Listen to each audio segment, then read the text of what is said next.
I've asked Sandy Radford and Peggy Burrows to make some initial comments. Now, we're going to be joined by Mike Anderson, who had to pull out at late notice. But Sandy is the Professional Development Manager at Portobelo Preschools.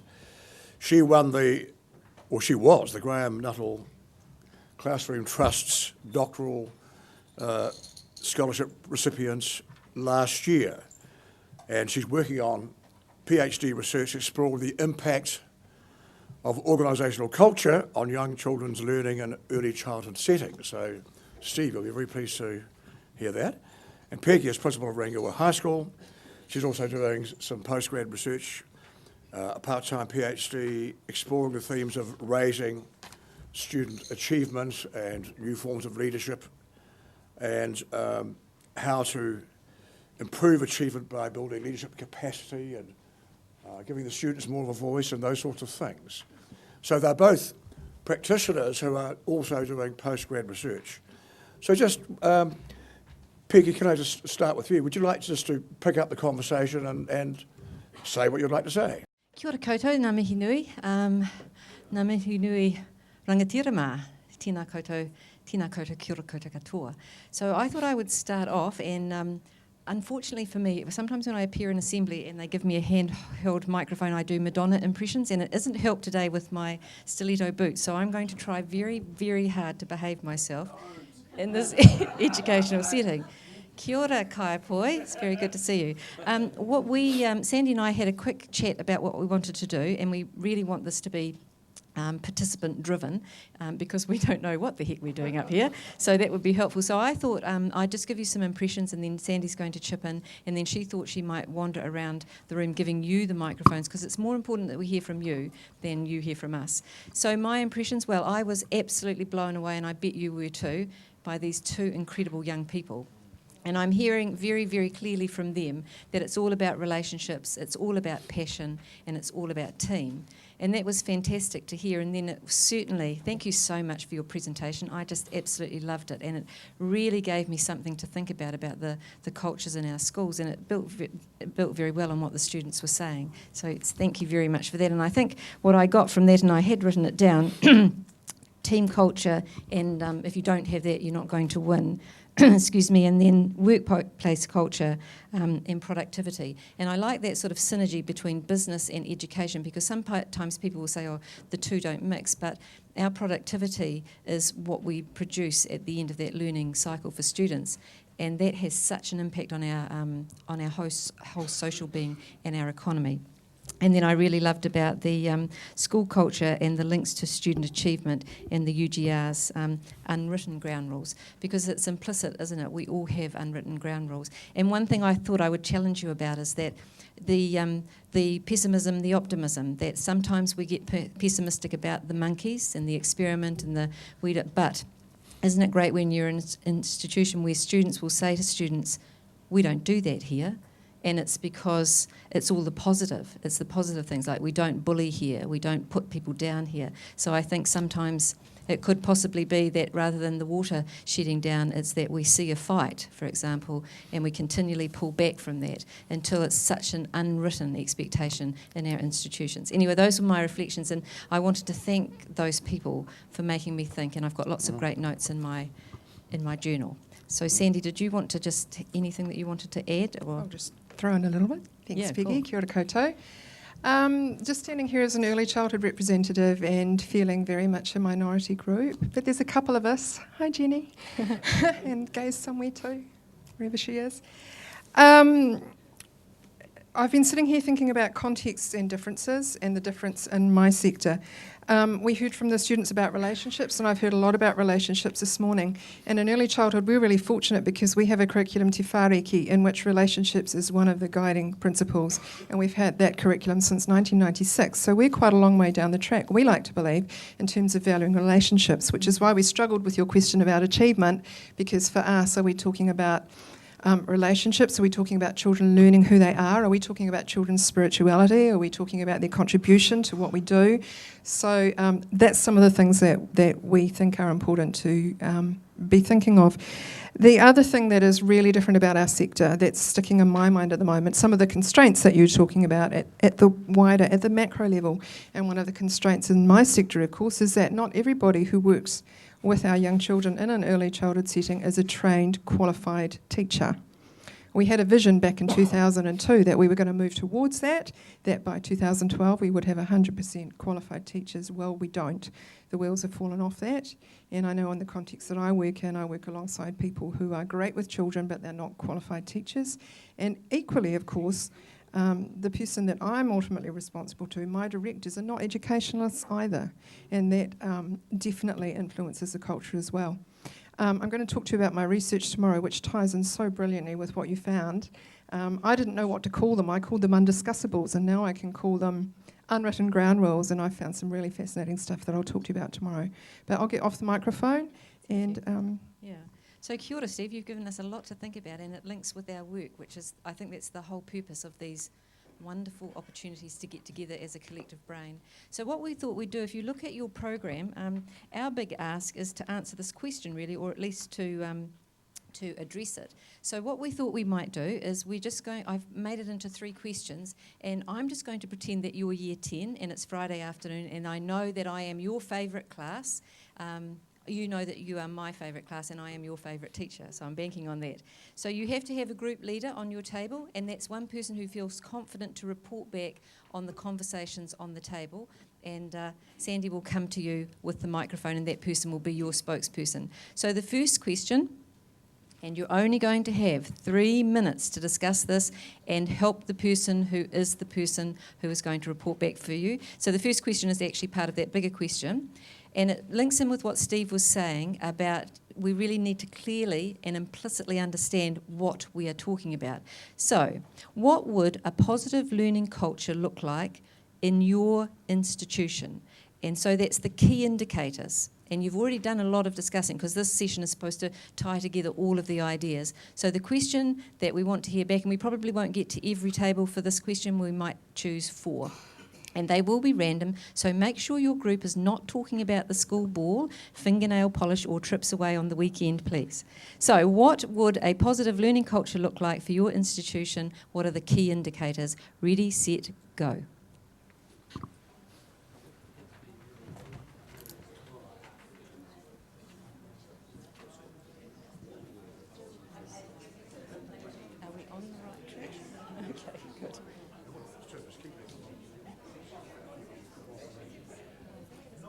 Rightio, Sandy's going to pick 3 tables only, so get your spokesperson ready.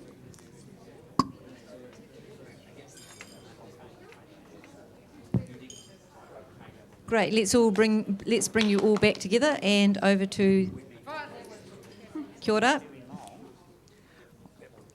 That wasn't 3 minutes. I'm sorry about that. Okay. Well, we've come up with commonly understood purpose. Have an agreed purpose, and to collectively formulate it, or collectively understand that. And another word that came up was collaboration. Cool. Yep. Yeah, and then the mic came. Excellent. No, that's Thank great you. conversation. Well done. Ka pai. So where are you off to now, Sandy? Who's the leader here?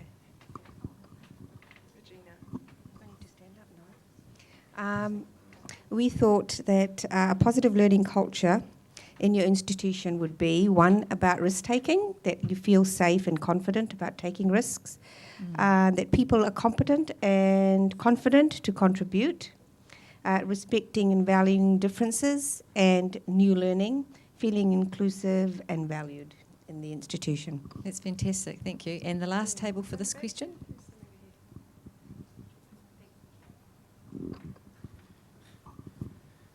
We sort of thought there might be 2 different types of indicators. One that you can put your hands on very quickly is data-driven, attendance, stand-down students, suspension, stuff like that. And then there's a second set of indicators that are more observable and things that are not tangible but we talked about risk-taking as well, the way you're greeted and meted at the school, the relationships that are evident in the classroom, the relationships between kids, staff, students, blah, blah, blah. Kia ora, that's really, really good. It's interesting too because everyone has a copy of the best evidence synthesis in their bag, and it's really interesting to see that the themes that are coming out are underpinned in that document as well. So last table for this question. Oh, have we had 3? No. Yes, we have. Okay, so your next question, getting very good at this. What does achievement look like in your institution? Because we had a wee bit of a talk about that, that it's not perhaps just NCA results. So what does achievement look like in your particular institution?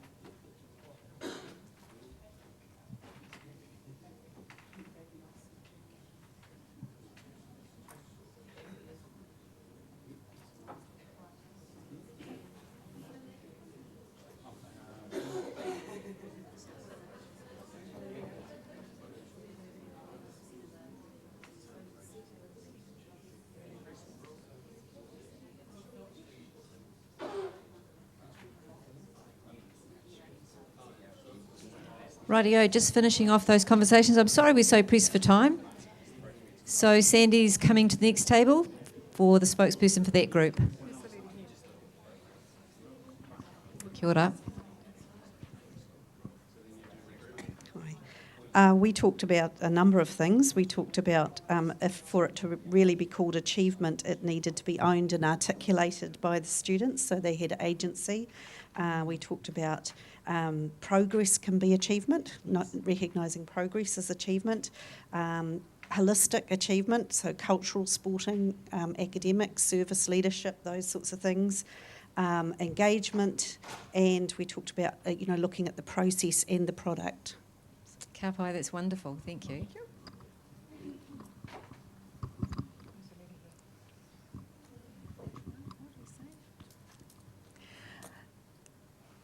Piggybacking on what the person over here said, students being able to talk about their learning, celebrating success, and that's all success across the curriculum.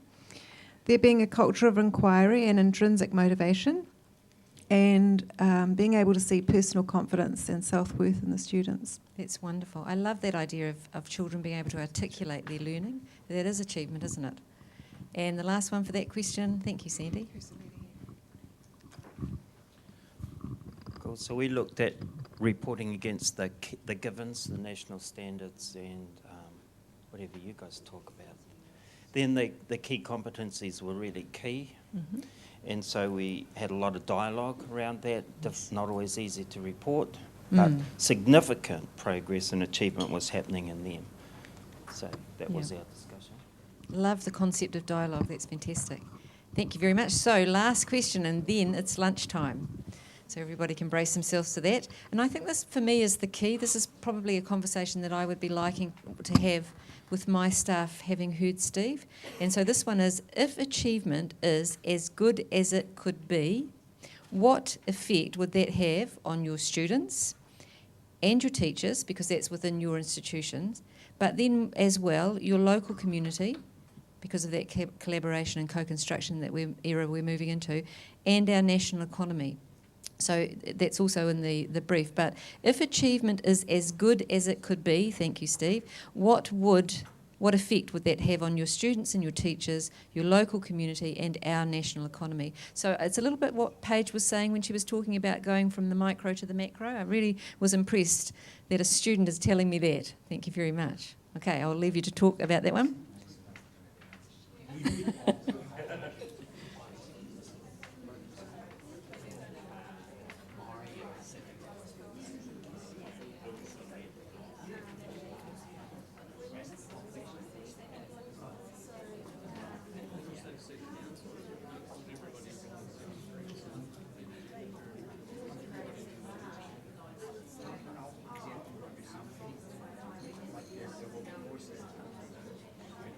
Right, aroha mai. If you're thinking about finishing off that last sentence, and Sandy is on her way with the microphone for the person who's your key group leader.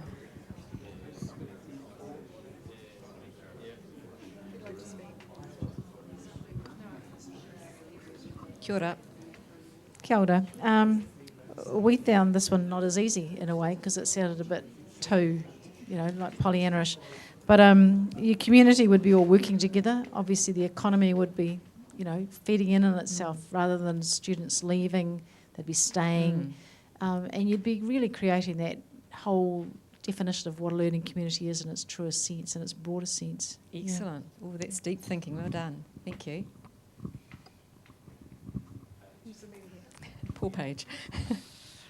Okay, so basically what we all decided, the main thing is pride between schools, communities, and even nationally, because pride gives us self-worth, energy and motivation to achieve, and initially pride is the biggest thing that we can get from students and teachers and communities. Well done. Thank you. Kia ora. Right, and the last one.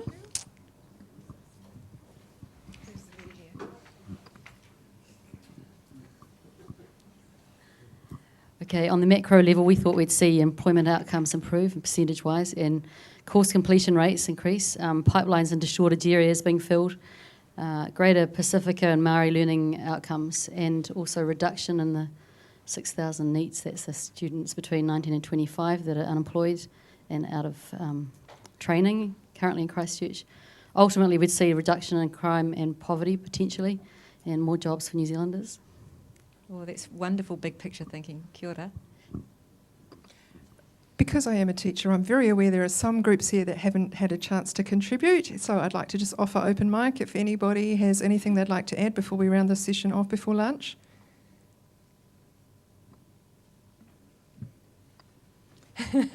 Oh, there's one at the back.